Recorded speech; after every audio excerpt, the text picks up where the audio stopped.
End of turn 14 then.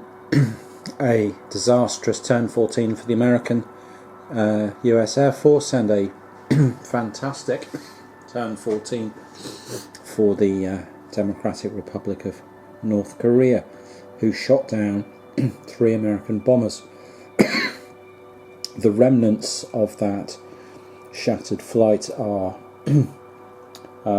I think over here in this on this ridge line, and another flight of F-105s that panicked and jettisoned their ordnance and have aborted are down there, leaving those 2 flights and a flight up here to go in and attack the target, which is now close by. And you can see that this flight has been picked up by another SAM site over here.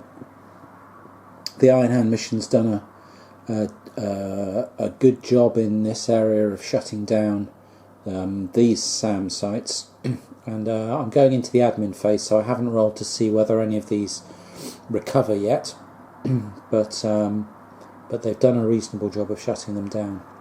So about to go into the admin phase. The North Vietnamese have, I suppose, some interesting choices here, or at least a decision to make. They've got some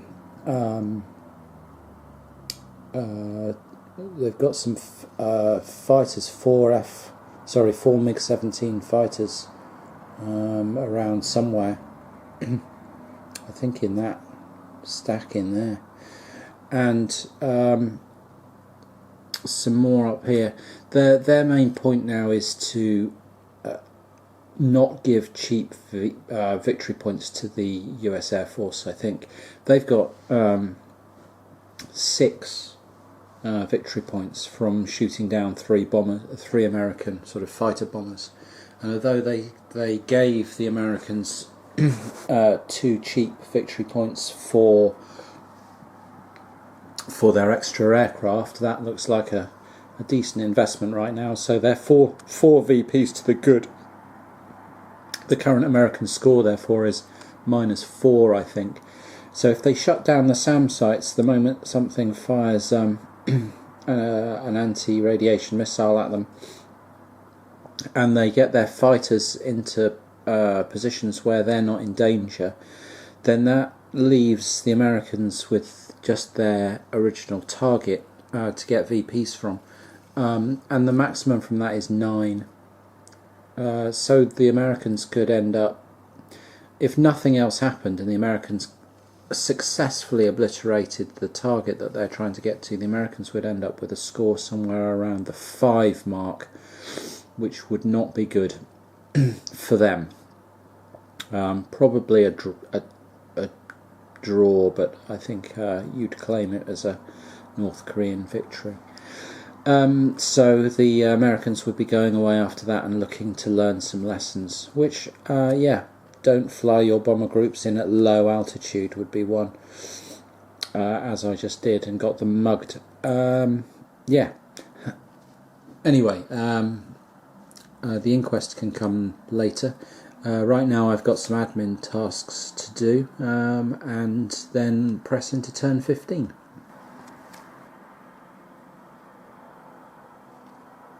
Okay, well, more fireworks in the air in downtown air war over Hanoi. The Americans are now on their bombing run. The remaining flights are attacking the target. You can see this group have put an attack into the target there. There are 2 more, 401 and 403, lined up for next turn. And in the air, the Americans have had a certain amount of revenge. These North Vietnamese fighters have had enough. Their aggression ratings are now so low that they're really struggling to engage, but also they're constantly being harassed and so struggling to disengage because they've got these manoeuvre markers on them. And once you've got a manoeuvre marker on you, you lose half your movement points. And so I think the North Vietnamese flight is into that disordered marker. In fact, I know it is, and he's got a manoeuvre counter on him, so he's going to lose half his movement points, and 205 there is just going to re-engage him and shoot at him again. So the Americans have shot down one MiG-17 this turn, and I think they damaged another, and they damaged one of the other MiG-21 in this flight over there, and they're slowly, picking away at the remaining North Vietnamese fighters, and so they're hoping that they can, rack up some revenge points on these really quite stranded and helpless fighter groups now, whose best chance I think is to drop down to the lowest possible altitude, hit the deck, and hope not to get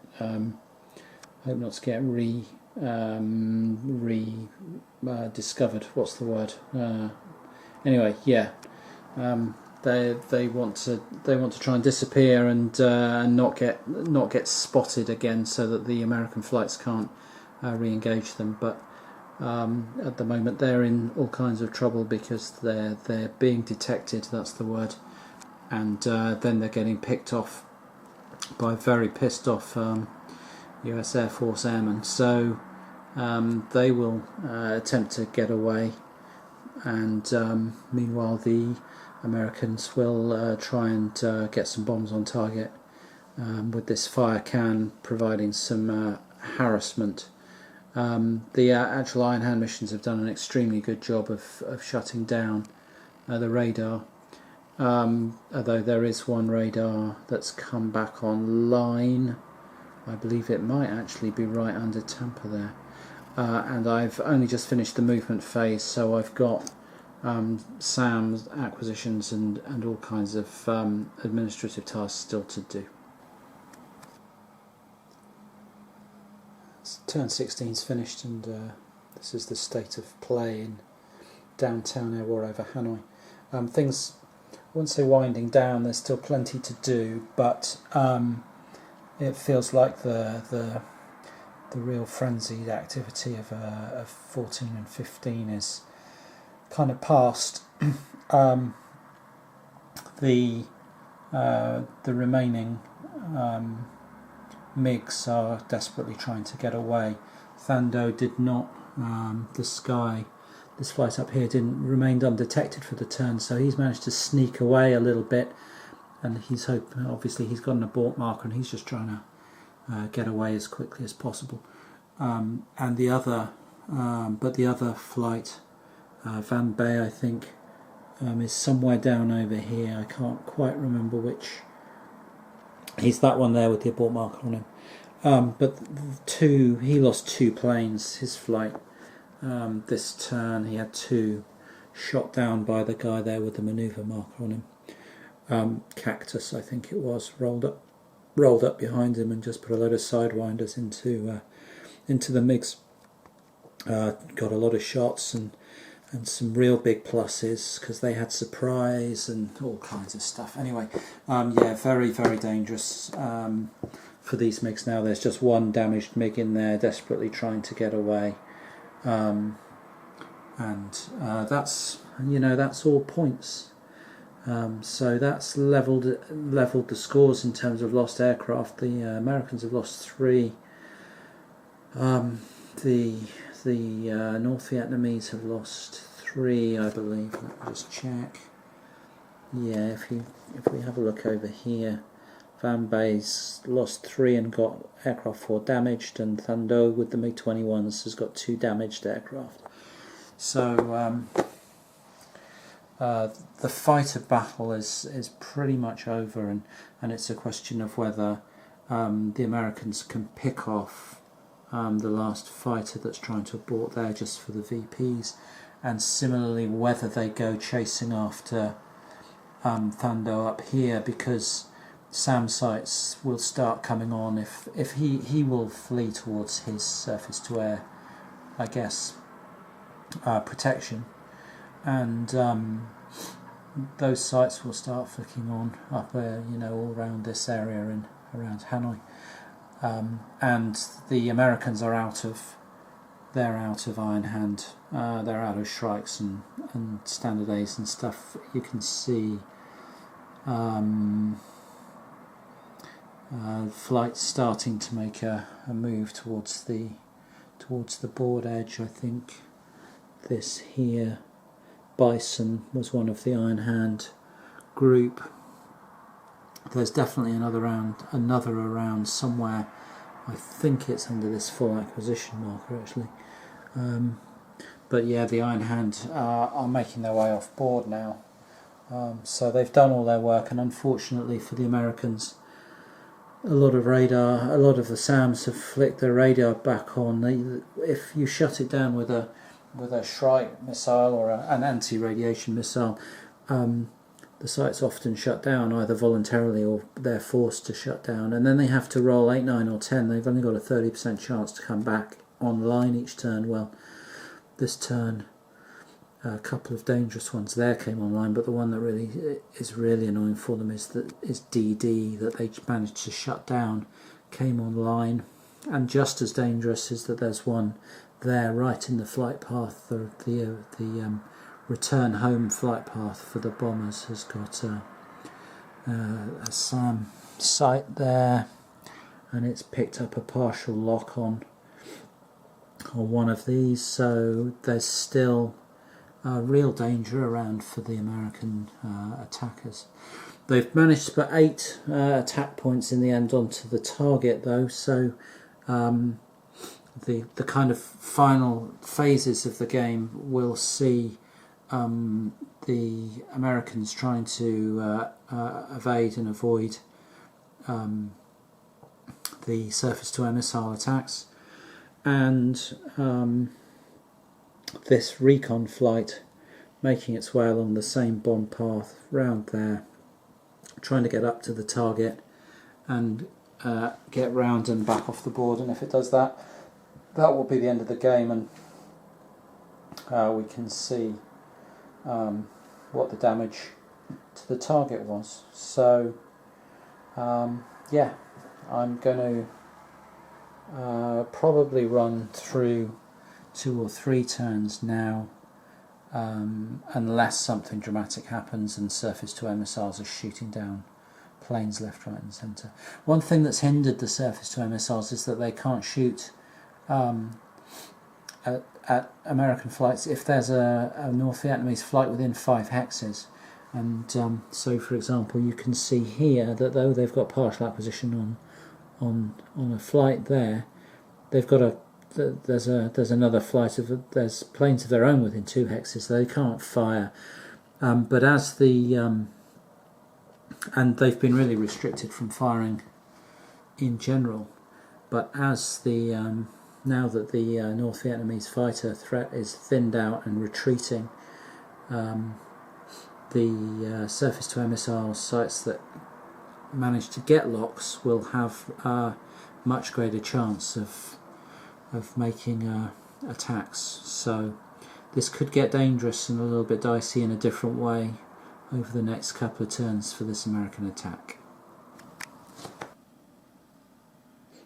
Coming into turn 20 then, in downtown air war over Hanoi, and I've cleaned most of the clutter up off the board, stuff that was just drifting off the map and had become an irrelevance, whether it's American flights that were out of ordnance or the stragglers from the North Vietnamese Air Force that were making a break for Hai Phong to try and land or something like that. So all we've really got now are a few flights on the map edge here, some stragglers in here and in here, just making their way off. I think these are CAP combat air patrol flights, F4s that are just drifting out of the battle, and this is the strike team, I think, that came in, and they're just motoring down in this direction. and they're allowed to divert from the flight path by 2 hexes, so I think they can avoid that. They can drift around and avoid that flak in Yenbai. So it's really only random events that can get them now, and this flight here just had to avoid the first surface-to-air missile shot that had actually threatened it. It was on target at least, but they managed to avoid it. So the only real, well, I say only real. There might be some random AA attacks that could suddenly shoot down an aircraft, but the main point of interest from a plotted gameplay point of view, rather than a random event, is whether the recon aircraft here can now make a reconnaissance of the site and then get round past the surface-to-air defences and back off the map. So you can see they've picked up full acquisition on him, even though he's taken a couple of turns. But D, back over here, has managed to pick up full acquisition on him. S just failed completely, but so there's going to be some missile shots going into him as he makes his run over the target site. I'm just going to just finish this up and then tot up the points. So it's wrapped up here at Downtown Air War over Hanoi in this opening game that I've played. All the American flights made it safely back off the board. There were some surface-to-air missile fire from the North Vietnamese, but those shots really aren't anywhere near as threatening as you might imagine. They've barely got one on target this game. I think 2, in fact. They got a really good shot on target on the recon flight, and it rolled. They get the flights get a reaction roll to sort of counteract surface-to-air missile, and the recon flight completely ignored it. So what I have to do here is take these tokens and roll damage to see what effect the bombing had on this on the target. And the Americans put 2 2s and a 4 on the site. I think at some point during the filming I had a 3 on there, and it's because I'd attacked with an F4 Phantom, and I'd confused its bomb value with its bomb sight value, and I'd given it a +3 on its air-to-ground attack roll, which it shouldn't have had. It should have had a 0, and so when I came to do the next bomb attack, I realised what I'd done, recalculated it, and it was a 2 instead of a 3. So no great shakes there. It was easy enough to repair that. So now they've got 2 2s and a 4. So what that means is I roll on this table here, and you can see the 2 column and the 4 column, and I'm rolling 2 dice. And it says in the rules damage is not cumulative, so the target is affected by the highest roll I get. So I'm going to do the first 2 here, and they've got a 7, which on that table is no effect. So the next 2, I've got a 14. That is H, presumably heavy damage. Yeah, that is heavy damage. And now I'm rolling on the 4 column. And they've got a 14 on that as well. And that is T. Target destroyed. So the Americans have destroyed their target. Congratulations to them. So that target is destroyed. And now I'm going to toss up the points to see who came out ahead. And just doing that calculation. So here we are for the US. They've got 9 points for target destroyed. MiGs, VPs per DRV aircraft lost, and the DRV lost that complete flight there. 4 MiGs shot down, because once they're engaged they have a hell of a time getting away. They're just swarmed by American fighters. That's 8 points, 17 points, no SAMs damaged, no SAMs destroyed, and VPs are expended on DRV reinforcements, so they get +2 for that. So they've got a total of 9, 8, 17, 19 for the Americans, and the DRV gets 6. They shot down 6, I suppose you'd call them bombers, but they were on a bombing mission, but they're sort of fighter bombers, strike aircraft anyway. So 6 points for that. Didn't shoot down any bombers or zone violation, or there was no collateral damage. So 19 points for the USA and 6 points for the Vietnam, so North Vietnam, gives a total of net 13, which is a decisive US victory. US forces perform a dazzlingly successful mission. Decorations are awarded, drinks all round at the O-Bar. Well. They certainly destroyed the target, and they shot down an entire flight of MiGs, so they got a lot of points for that. I'm not sure having 3 bombers shot down would count as particularly successful, but there it is, 13 victory points, and that is a decisive victory for the US forces. Congratulations to them, because at the point where they had 3 bombers shot down, it all looked like it was going horribly wrong. But then, as I say, once the DRV fighters are exposed, if they're not able to get undetected again, they just get, if they get detected, because you get undetected after combat, but if they get detected again while they're, disordered, or they've got manoeuvre markers on them and they can't get away, they get swarmed and they just got beaten up. 2 or 3 consecutive turns, and that flight of 4 MiGs 17s just got taken apart, couldn't get away, mauled by phantoms all around them, and they had no speed and no chance of escape.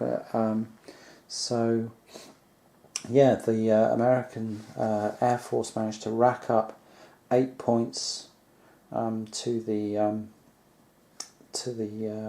DRV 6, and then obviously get the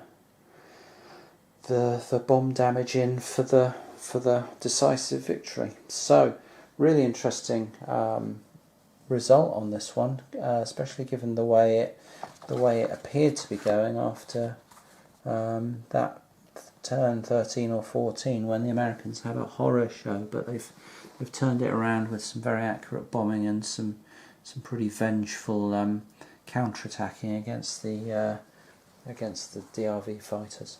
Excellent fun, this. Really, really enjoyable game. Totally different to anything else I've got, and yeah, really, really looking forward to getting this out again. I've also got Elusive Victory, which is the same idea and probably very similar rules and principles, but that's air war over the Suez as part of the Arab-Israeli wars in sort of 72, 73, and that's actually a lot easier to find. So if you can't find this and you fancy giving it a go, Elusive Victory is probably the one that you can find. I'm not sure what the missions are like, or whether the subject matter is as appealing, but anyway, there it is.